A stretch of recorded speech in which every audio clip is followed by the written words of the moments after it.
Dobrý deň, prajem, pán Kapralík. Ja sa volám Miloš Horvát a ja som vás predčasom oslovil, lebo som sa dočítal v médiách, že ste sa zranili a ponúkol som vám jeden produkt, ktorý sa volá Purtier, ktorý v Ázii hlavne užíva viac ako 120 miliónov ľudí. Požičal som vám knihu referencií, kde bolo vidieť, že hlavne zranenia, zlomeniny sa rýchlejšie liečia. Vy ste ma najskôr odmietli, no potom ste mi zavolali. Môžete povedať váš vlastný názor a nejakú referenciu? Aby, viete, tá referencia slúži na to, že ľudia chcú dôkazy. Nie vymyslené, ale reálne. Nech sa páči. Tak ja som to v začiatku hlavne odmietol kvôli tomu, že som nevedel, že čo to je za produkt a bál som sa toho, že aké tu bude mať vedľajšie účinky.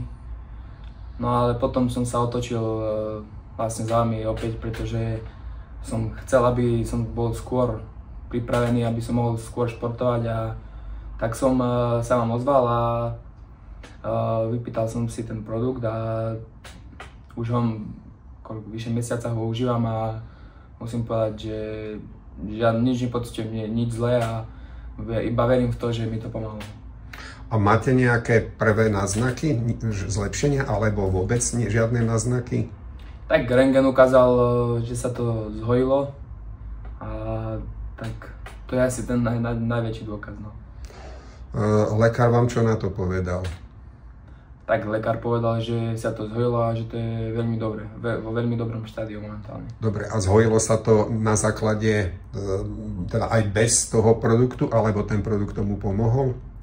Ťažko povedať k tomuto, lebo neviem, či by sa to zhojilo takisto alebo nie, ale určite k tomu napomohlo.